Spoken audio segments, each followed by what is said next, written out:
What's up, everyone? Welcome to Tampa Stories, the show where I sit down with the people shaping Tampa's food, culture, and community. My name is Chuck Merlos, and in each episode, I'm going to sit down with the entrepreneurs and small business owners behind the city's most popular businesses to hear their stories. Today's guest is Michael Thill, who moved to Florida 2 years ago without a real plan after spending years as a chef in high-end restaurants around the world. He told me the story of how he started Franca's, an artisan pizza pop-up which is quickly gaining notoriety here in Tampa Bay. Here is his story.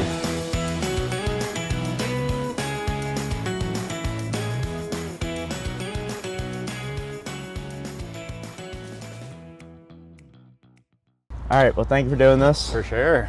Why don't you just start at the beginning? Tell me what Franca's is.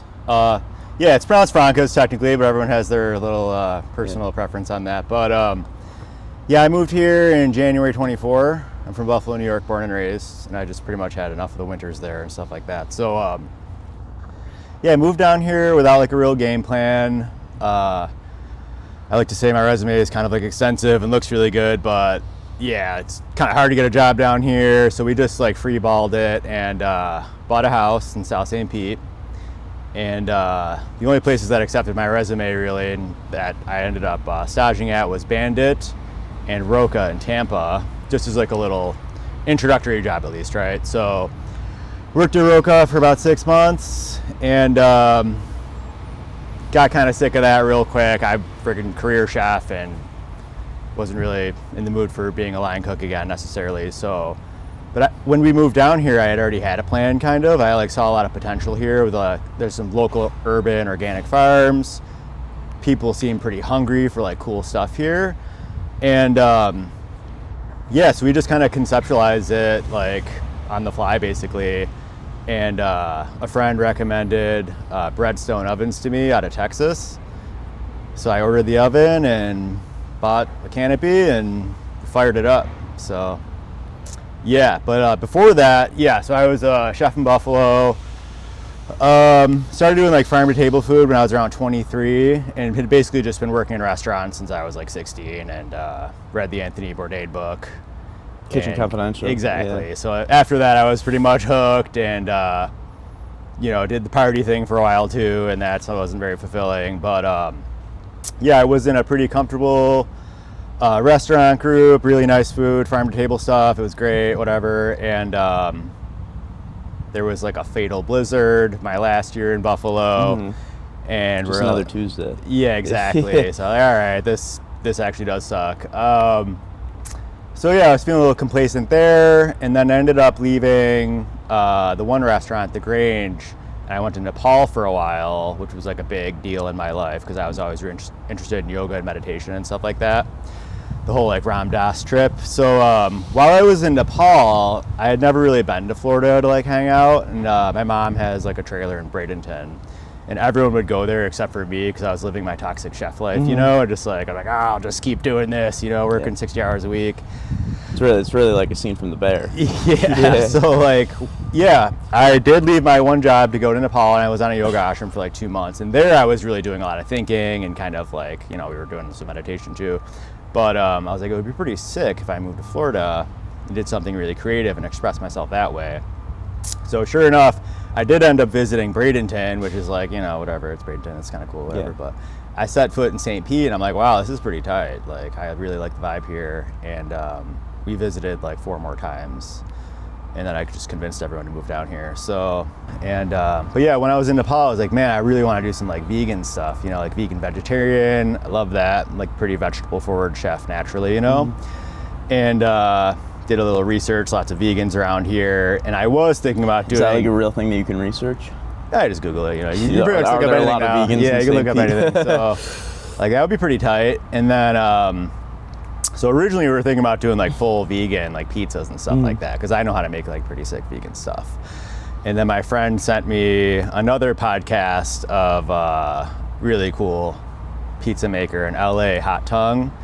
And they started out vegan and doing really cool stuff too. And they kind of had to call it quits because, like, you know, maybe it's like not super permanent, that whole kind of trendy thing, I guess. And now they do like a lot of vegan stuff, and they do their like everyone else stuff So too. is there a good balance between vegan and not vegan on your menu? Yeah, for sure. And so after I heard that podcast, because I was talking to my friend Jay, who's like pretty big in the pizza game, he's like, yeah, maybe you shouldn't do that. And so yeah, we try to like do, like originally it was like 50% vegan.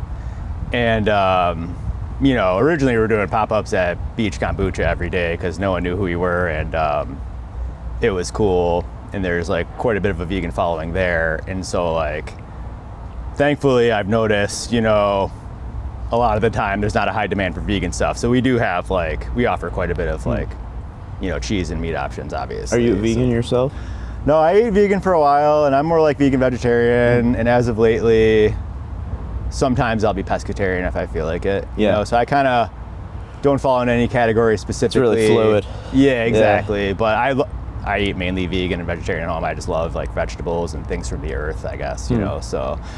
But yeah, hopefully the vegan stuff keeps growing because it is super sick and it's very unique, and we don't just throw like store-bought, you know, vegan cashew cheese on stuff. We make everything, and it's a lot of fun. If you do want to talk about like how you guys get your produce.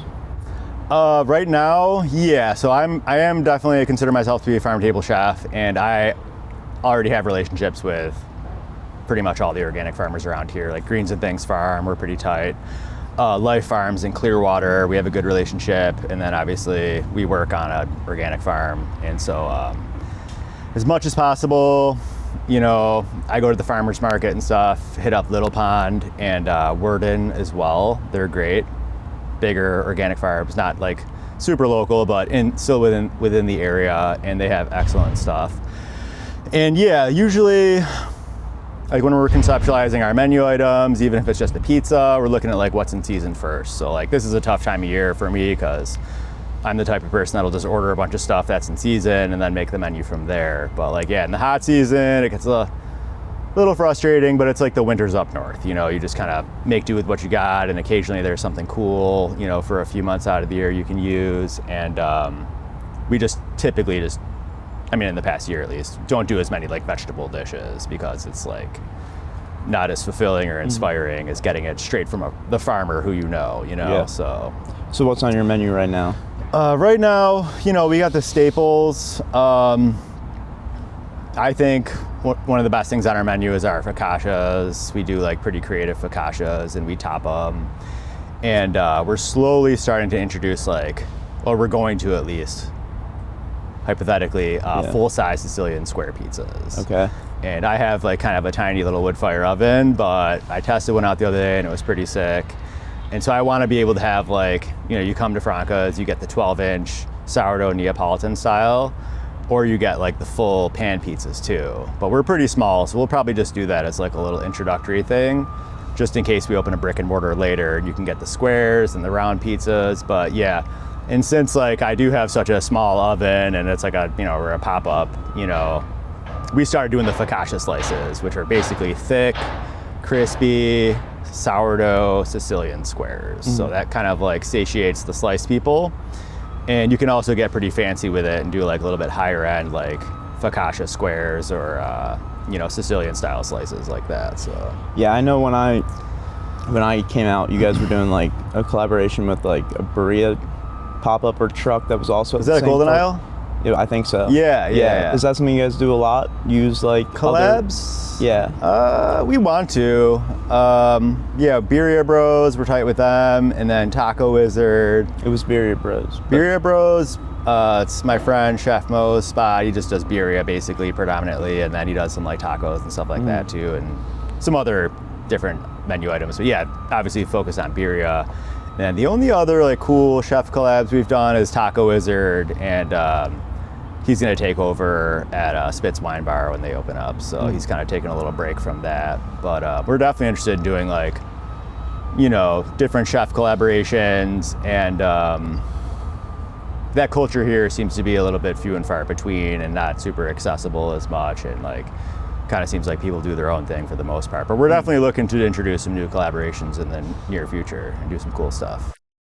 So to backtrack a second, do you consider yourself more of like a food truck or a pop-up? Like how do you set up when you get to a venue? Yeah, it's a doozy. So we're definitely a pop-up, and we build our little kitchen from scratch every time, and we bring so much stuff with us to do our food. And so yeah, I have like a 42-inch wood fire oven on a trailer. I do have, what's unique about our setup is I do have like a low boy pizza prep table refrigeration unit with a custom marble slab on it, just because like that's how I'm used to working. Mm-hmm. So we had the trailer designed to be able to bring that with us, and we have like a ramp for it and stuff. So that's pretty cool to have refrigeration for every pop-up you do, obviously, yeah. Right? So yeah, we just build pop the canopy, bust out all of our stuff, set it up like that, and yeah, it's a pop-up for sure though. So what's the hardest part about that? Just like doing the whole thing. Yeah, it's a pain in the butt, but we love it. And I saved a couple bucks being like a pop-up instead of doing like a food truck or a trailer. Mm-hmm. And I think it was a pretty good move because like our setup's super cool, and we're right out in the open, like making pizzas literally right in front of you, and doing all the small plates and stuff too, like right in front of you. And so we can have like a conversation about what we're doing, and like an open kitchen, but like really open. You're like literally you're right there, so we got to kind of you're like inches keep it from tight, keep it tight and make it real nice. So does that add to pressure when you're cooking when somebody's watching or no? It can. Like, I'm pretty used to it. I've worked in a couple open kitchens, and it's cool though. I mean, I like it more than it would make me uncomfortable at all. And I love, listening to people like respond to it and their reactions to like how we're doing it, So I pretty much wouldn't have it any other way unless, I had to, I guess. Yeah. So you mentioned like a brick and mortar location. Maybe is that a goal? Everybody keeps talking about it. I'm a big restaurant guy.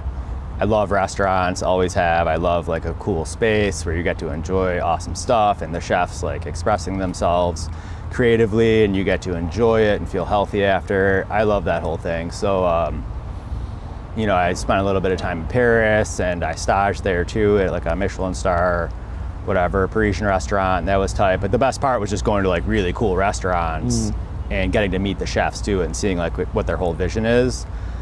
So yeah, the brick and mortar thing is definitely, that's what people want to do, and I would enjoy that a lot, I think. So we're just kind of like making sure we're going to be real situated in St. Petersburg, Florida before we launch something super permanent. But also like being mobile is super cool too. People love restaurants, and so do I. So that long term, I would say we definitely want to do that. Yeah. So where did like pizza come from? It doesn't sound like you really cooked pizza throughout the beginning of your career. Yeah, I actually am not Italian at all. Right. And I don't have a nonna. That's a damn shame. We grew up eating literally TV dinners and just like whatever, just junk basically. A lot of like buffalo style pizza and wings, dipping it in blue cheese and hot sauce and stuff like that. So I don't have like a crazy culinary background or anything like that. And just kind of started out as a dishwasher and grew from there. And was first interested in like French cuisine and Thomas Keller and Pierre Gagné and all those like fancy French chef guys. And eventually, my friend opened up a pretty sick restaurant and just south of Buffalo in Hamburg, New York, the Grange Community Kitchen. Okay. Super sick, seasonal, awesome restaurant. And they got Neapolitan style wood fire oven, did pizzas too. And so I started cooking pizzas there a little bit without really understanding like dough and fermentation and stuff like that. So I kind of got my feet wet there, but didn't really fully comprehend pizza or baking and things like that. And then eventually, I left there for a while, and I helped another friend of mine open up, who's just someone I admired at the time, and now we're pretty close friends, Jay's Artisan Pizza in Buffalo, New York. And so I was like one of 4 employees there. So I was the pizza cook there. And Jay knew a lot more about fermentation than I did, that's for sure. And they're now listed, I think they're like number 4 in the country. And So he taught me a lot about dough fermentation, and I was more into like bagels at the time as far as like doing something cool eventually. But yeah, he kind of launched me into the pizza game, and I'm checking out what they're doing in Italy, and like that sparked my interest quite a bit, but I still kind of just put it on the back burner for a while. And then eventually I left there. I was a chef at this like historic hotel in Buffalo. It was the first psychiatric center anywhere in the country, you know, just after they were burning people if they were like mentally ill. So I was the chef there, and that kind of suits my personality. But they had pizzas going on there, and we did like a couple pizzas, but I kind of just took them off the menu because I didn't think it made a lot of sense. And we just did like pretty nice farm to table stuff. But eventually I returned to the Grange as the chef de cuisine. And that's, I would say, when I got like really more interested in pizza and started like understand dough fermentation. And at the time we were using like a hybrid dough. So some yeast and some starter. And then eventually we just kept like using less yeast. And then eventually we just got rid of the yeast and we had all sourdough pizza. And that was a lot of fun. And I thought like the pizzas got a lot better really quickly. And yeah, that's when I started to make like pretty good pizzas, I think. And then eventually I was like pretty invested in dough fermentation at that point. And I would do a lot of baking at home, like sourdough, and testing out like different organic flours and stuff like that. And just kind of still not sure where I wanted to land with my career. But, and then I helped that restaurant group open up another restaurant that had nothing to do with pizza. And yeah, I realized I want to do pizza. Right. And just kind of go all in on something instead of just like, I like to put my hand in many different pots at once, you know? And so, all right, let's just like do something and just focus on one thing. And so, yeah, we started doing that. And when we first started down here, I thought we were going to do like farmers markets all the time, do like sourdough breads and like baked goods. And the pop-ups were just like more successful, and the markets weren't really giving us any attention. So yeah, pizzas started to pay the bills, and that's what we're doing. So how much of an advantage was that you were just able to kind of go with the flow? Just like in my career? Yeah. Yeah, it was great. Yeah. Super lucky for sure. And always like in my chef positions, I had like almost total creative freedom, and gave me a lot of like leverage to kind of push the boundaries of what I knew that I could do and things that I was interested in doing and testing out and stuff like that. So when it comes to the sourdough, I know you guys make sourdough pizza still. For sure. What's the difference in flavor between sourdough pizza and not sourdough pizza? It's a good question. Flavor, you're gonna get more acidity if you push it that far. We don't use yeast ever. I just kind of like don't care about using yeast for whatever reason. It's not like better than like people who use yeast or something, or like pizzas or breads that use yeast necessarily. It's definitely like harder and more challenging and more of like a wild fermentation project every single day, which I love that because I don't know, I just thrive in chaos, and why not, you know? So, but yeah, as far as flavor goes, you're definitely gonna get some more flavor in my opinion. There are people who ferment dough, like my friend Jay, I think he uses like some yeast, and there's a lot of incredible Italian pizza makers who use only yeast, and they just do like a massive fermentation and their pizzas turn out insane, you know? There's like an artistry in both worlds. They're just like a little bit different. So yeah, we're just all natural, and our yeast is just naturally, you know, it happens natural from our starter, of course. So, but yeah, I would say what attributes most to our dough flavor, like our crust, is like the organic flour mix we use. We use 5 different flours, and we kind of tweak it a little bit over time still to this day. We're kind of experimenting with like different grains and stuff like that. But yeah, the natural fermentation and the really awesome flours we get out of Utah definitely attributes to our unique dough and crust flavor profile. So what's been like the biggest challenge from beginning to now? Like the beginning of Franca's, yeah. Oh yeah, just like getting out there. It kind of like fluctuates, I would say. So at first it's like getting people to know who you are, getting people to like give you any kind of credibility so they want to try your products, you know. From a business standpoint, marketing is like the Rolls Royce of challenges in any kind of like business setting, especially with like restaurants, and especially if you're just like a tiny little pop-up and you want people to recognize you and buy your stuff and enjoy it, for sure. And then in the summertime, the biggest challenge is definitely the heat, and the humidity gets buck nasty. It's crazy sometimes. Like, I'm like, why am I literally doing this right now, you know? But standing over a pizza oven. It just gets out of control sometimes when you're setting up in a parking lot and it's like 90 degrees and super high humidity and stuff like that. And then also some days the biggest challenge is the rain. It's just like annihilates you, and like we got rained out every day last week, but we just kept going, you know. And we'll be cooking pizzas in like an isolated thunderstorm, and it's just like pouring rain all over you, and we just kind of make it work. But it's definitely extremely challenging sometimes. Just like the summers in Florida can be pretty inhospitable to our pizza pop-up, you know. So I know you guys are primarily St. Pete based, but you do go into Tampa sometimes. Where do you guys? Yeah, we love going to Tampa. Do you guys have like places you guys go to more often? Yeah, that's another challenge too, is like consistency. So our bread and butter is definitely Golden Isle Brewing on Fridays. We love Golden Isle. Their stuff's amazing. And we have an awesome relationship, and it's super cohesive with what we do. And Friday nights there are great. We do stuff at Intermezzo a lot, and they're amazing as well. And we have a good time there. And then in Tampa, we're looking to like forge some new relationships and have like, you know, do some cool stuff at a place that kind of complements what we do and vice versa. And so like this Sunday, we're gonna be at Redneck Wine Company. They're pretty cool. They have a great wine selection, and a lot of their clientele enjoy like a little bit more like artisans, you know, style food. It's on McDill, right? I think so. Yeah, we've only done one there, but other than that, we don't have like, we were doing some stuff at Pete's Bagels actually for a little while, and we kind of put that on hold.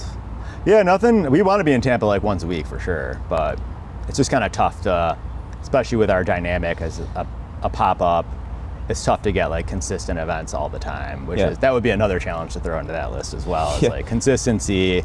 But my partner Anna is currently working on getting some more consistent and different pop-ups in the mix, and different events too. Like we just kind of do pop-ups a lot of the time by default, because like we don't get accepted in the farmers markets and stuff like that. And definitely want to do some charity events in the future, and just like any public event really we're definitely willing to do. And once again, that would be like a marketing thing where you're just not really putting it together as well. So you guys do catering as well, right? Yeah, that's another thing too. So we were predominantly going to be like a little bit bougie caterer guys, like Artisan pizza catering, and there was a couple places I really admired while we were conceptualizing Franca's.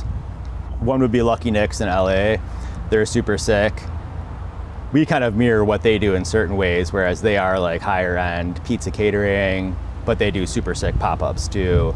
And like a couple people I saw in Europe doing like pizza catering only, and just doing like small bougie pizza catering events. And so in our business plan, we kind of had a lot more of that going on than what we actually do have going on, you know, the present day. So, but yeah, we're always working on growing catering. We have done quite a few catering events that were super sick and very enjoyable too, because it's like we just kind of pop up the same way, make it a little bit nicer and cleaner, and the food's like just as good, if not better, than what we do with the pop-up. So I take a lot of pride in that, where like if you do order... Is the menu different? Yeah, it's a lot more extensive, and we do like our hummus grazing table though, and everybody gets that. And so we have like a couple different packages, but our hummus is awesome. And sometimes, it's people just typically get the same thing, like the kale Caesar salad, and then a couple different pizza variations and the hummus grazing table. But our menus are super extensive for catering, because we can literally do anything. And for pop-ups, we can do anything, but we shouldn't, because people just buy, you know, the staples on the menu anyway. So what are the best sellers on the menu? Yeah, it's definitely the hummus. We actually took off the menu for a while, because no one would get it. Like the Mediterranean. That's like my style, you know. Yeah. It makes a lot of sense too with pizza and stuff like that. But at the Grange, we had hummus on the menu with pizza, and everybody got it. And like I just kind of fell in love with hummus at that point.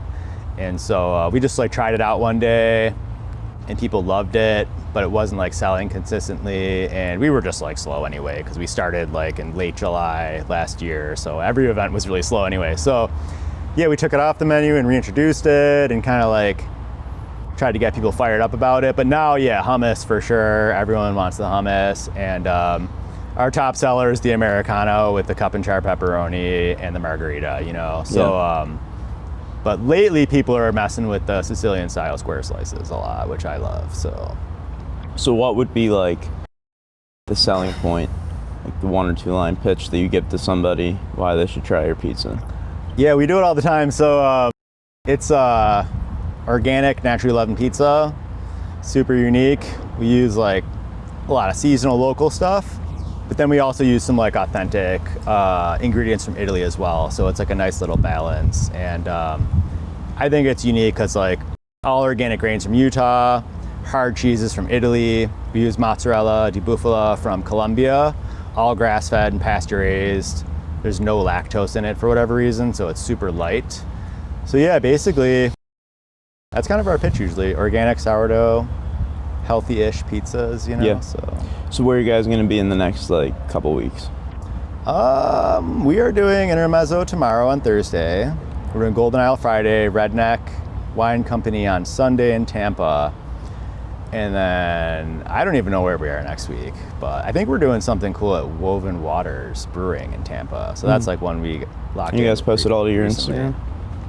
Yeah, we actually post our schedule on our website. Okay. But then I'm a crazy person and kind of just like throw it up on Instagram whenever I can. So, but yeah, I usually wake up Monday and I'm like, what the hell are we doing this week? You know what I mean? And just like throw a schedule together real quick. But we're trying to like dial that in a little bit more and have it not be so insane all the time. But yeah. Sounds good. Well, I appreciate it. I'm not going to take up any more of your time. Hell yeah, dude. But thank you. Yeah, thank you. Thanks for having me. Hell yeah. Hey everyone, thanks for watching. I want to thank Michael again for taking the time to sit down with me. It was really interesting getting to know the behind the scenes of the business. I first met him at the beginning of the summer, just as a customer, and as I was getting ready to launch this podcast, I reached out to him to be a guest, and I think he's going to do great things in the future. So if you like this video, please drop a like, subscribe, and I'll see you next week.